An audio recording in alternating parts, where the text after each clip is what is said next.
Bonjour et bienvenue sur notre chaîne News Campers. Moi, c'est Frédéric et aujourd'hui, je voulais vous parler de 12 destinations à faire en 2025 et je vous dis tout ça après ça.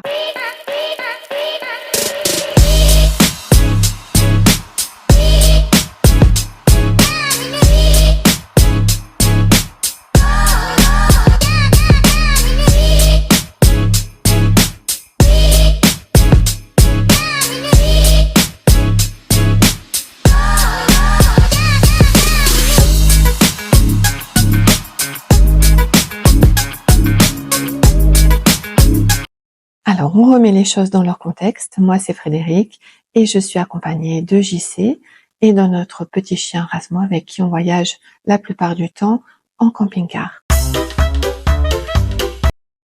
On passe à notre premier coup de cœur. Il s'agit de l'Albanie. En Albanie, je vous conseille fortement la région du Tête.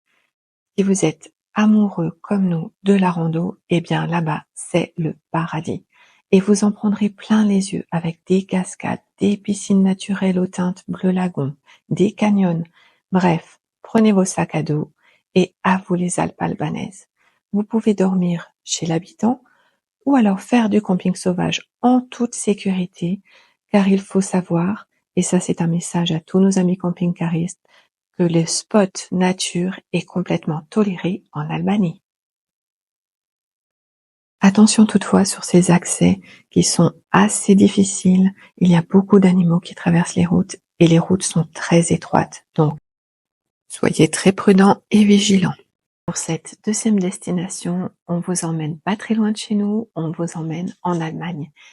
Et on vous conseille de visiter l'Allemagne dans la région du lac de Constance, dans le sud de l'Allemagne, avec une préférence pour la saison automnale. Regardez. Vous pouvez commencer la visite du Bodensee par l'île Menno, une île couverte de fleurs au printemps, où vous pourrez admirer des arbres spectaculaires comme les cèdres du Liban ou les séquoias géants. Au milieu de ce parc, vous rencontrerez certainement des centaines de papillons dans une serre tropicale. Puis vous pouvez visiter les villes de Constance ou Lindau qui sont magnifiques, des petites villes typiques. Et ensuite, peut-être, si vous avez le temps, faire un petit tour au musée du Zeppelin et même peut-être éventuellement une balade dans ce fabuleux engin. Alors faire un tour en Zeppelin est assez onéreux, il faut le reconnaître. Par contre, ça reste quand même un des moyens les plus originaux de visiter ce site exceptionnel qui reste le petit côté Côte d'Azur des Allemands en été et même au printemps. Pour le top 3, je vous emmène en Grèce et plus particulièrement dans les Cyclades sur deux îles assez peu connues, Milos et Sifnos. On commence par Sifnos pour apprécier la vie insulaire loin du tourisme de masse, perdu dans la mer bleu azur. Louez un scooter pour apprécier tous les charmes de cette petite île.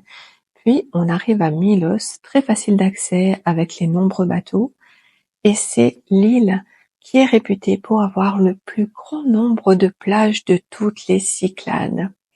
Vous verrez que c'est une île très colorée avec son histoire minière et une petite randonnée s'impose entre Plaka et Tripiti pour découvrir le fabuleux théâtre romain et l'endroit où fut découvert la fameuse Vénus de Milo. Un autre site exceptionnel, Sarakiniko, avec ses formations rocheuses d'un blanc éclatant et ses terrasses naturelles, un incontournable. Pour le top 4, on reste toujours en Europe et on part juste à côté de chez nous, on part en Suisse et plus particulièrement dans une des plus belles des vallées, le Valais. La Suisse est réputée pour ses montagnes et ses nombreux lacs, mais attention, de nombreux villages en Suisse ne sont pas accessibles en voiture. Ce sont des villes ou des villages 100% sans véhicule. Comptez forcément dans votre budget le prix des parkings et des téléphériques ou même du train pour y accéder. Arrêtez-vous le long des routes en été pour déguster les abricots frais de cette magnifique vallée qui sont vraiment des produits typiques régionaux. Il y a aussi de nombreux lacs qui sont adaptés à la baignade ou à différents sports nautiques. Et le top pour nous, c'est les trains, parce qu'en Suisse, c'est un excellent moyen de découvrir ce pays vertigineux en prenant son temps. Évidemment, vous l'aurez noté, ce n'est pas le pays le moins cher de notre liste. Pour le top 5, je vous ai sélectionné la Slovaquie, à ne pas confondre avec la Slovénie. 2 coups de cœur en Slovaquie. Le premier, c'est le château d'Orava, démarche à n'en plus finir. Plus de 150 chambres, de nombreuses tours de guet, mais surtout son aspect gothique très impressionnant, qui vous impressionnera d'autant plus si vous faites une visite nocturne. Nous, on adore ce genre d'expérience. Je vous conseille aussi Banska Štiavnica, une cité médiévale classée au patrimoine mondial de l'UNESCO, et c'est une petite ville qui saura vous charmer par son côté original.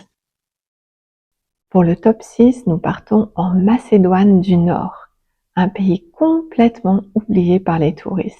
On commence la visite de la Macédoine du Nord par le lac d'Ohride, un véritable joyau dans ce pays. Ohrid est également la ville la plus touristique de Macédoine et elle est inscrite au patrimoine mondial de l'UNESCO. On la surnomme d'ailleurs la Jérusalem des Balkans.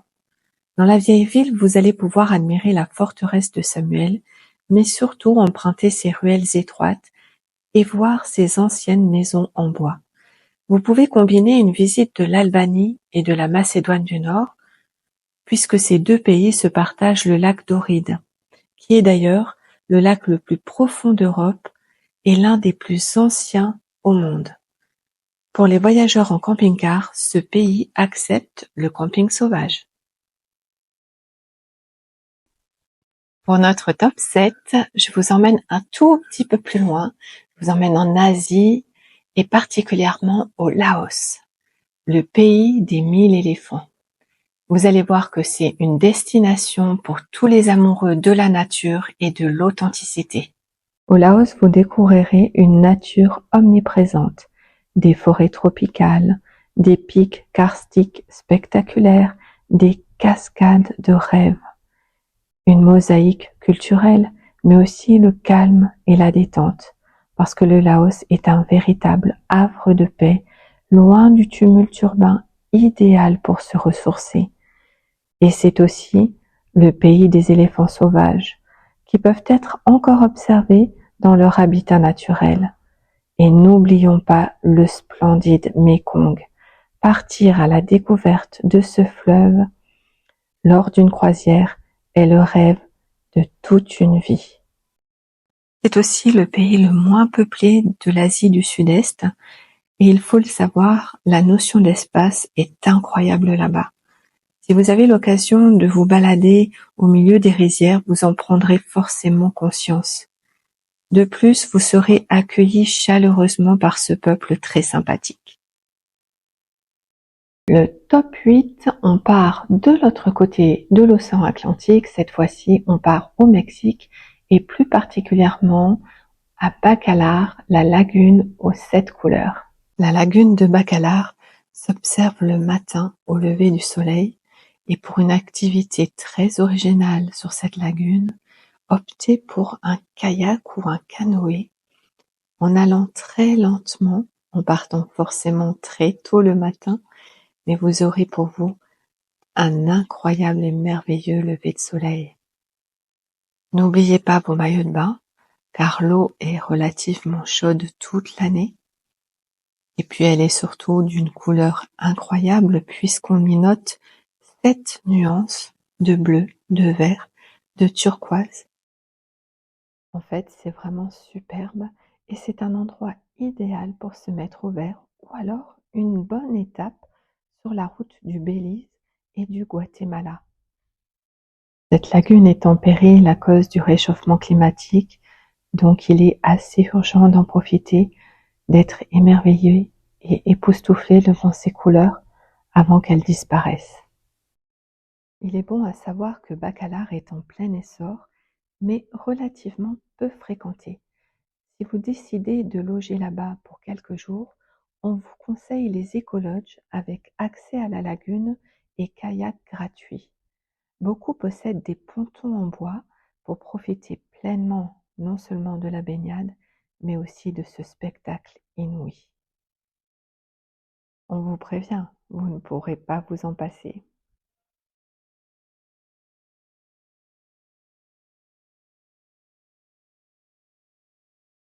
Pour le top 9, je vous emmène un petit peu plus proche de notre continent européen. Ce sont plusieurs îles et ce sont les Açores, des îles portugaises d'une beauté sauvage extraordinaire. Vous avez aimé l'Irlande? Vous avez été subjugué par Madère? Alors vous allez adorer les Açores. Une petite partie du Portugal où on aime s'émerveiller chaque jour devant une nature encore préservée et sauvage, des lacs volcaniques, des fleurs, des falaises, des rochers, bref, un paysage incroyable, quelle que soit l'île que vous choisissez. N'oubliez pas, ce ne sont pas forcément des îles pour se baigner, mais beaucoup plus pour randonner. Pour ce top 10, je vous emmène à Oman, un pays très longtemps sous-estimé et pourtant c'est une vraie perle du monde arabe. C'est un tout petit pays, mais avec un condensé de choses magnifiques à voir.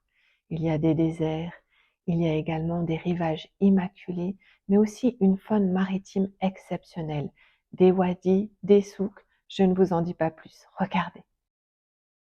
À Oman, testez absolument la vie nomade en toute sécurité en louant une voiture déjà équipée ou en emmenant votre propre tente. N'hésitez pas à faire du trekking dans les montagnes ou randonner pour admirer des cultures en terrasse et de la végétation, ce qui est une chose improbable souvent dans le désert. Un tour à Mascate, la capitale, s'impose aussi pour admirer le palais du sultan et la grande mosquée. Vous verrez que des excursions peuvent être également prévues pour visiter des sites comme des piscines naturelles ou des wadis aux eaux turquoises. N'hésitez pas à les prévoir par vous-même si vous avez un moyen de locomotion. Et surtout, vivez une expérience incontournable, une excursion guidée dans le désert rouge de Wahiba. N'hésitez pas également à réserver une excursion de plongée en apnée dans les îles d'Emania où vous pourrez admirer des poissons tropicaux par milliers et avec un peu de chance des tortues et des dauphins. Pour ce top 11, j'ai choisi une destination un peu spéciale. On reste proche du désert, mais on part en Égypte cette fois-ci et plus particulièrement à Luxor, où on part visiter la vallée des rois en vélo. Voilà une expérience qui se fait à tout âge, puisqu'à plus de 50 ans, nous l'avons testée. Et c'est une expérience unique que de faire la vallée des rois à Luxor en vélo, sans aucun problème au niveau de la sécurité. Par contre, le seul point à retenir, c'est qu'il vaut mieux le faire en hiver, car sinon il fait beaucoup trop chaud. Pour ce top 12, on part à l'autre bout du monde, dans le Pacifique Sud, aux îles Fidji, pour profiter de la plage, du soleil et de la mer aux eaux cristallines.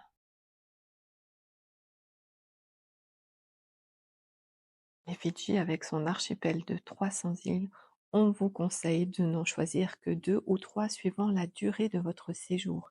Pour profiter au maximum de ce petit paradis, on vous conseille Nadi, où vous pourrez louer une voiture durant votre séjour, ou alors la côte corail de l'île de Viti-Levu.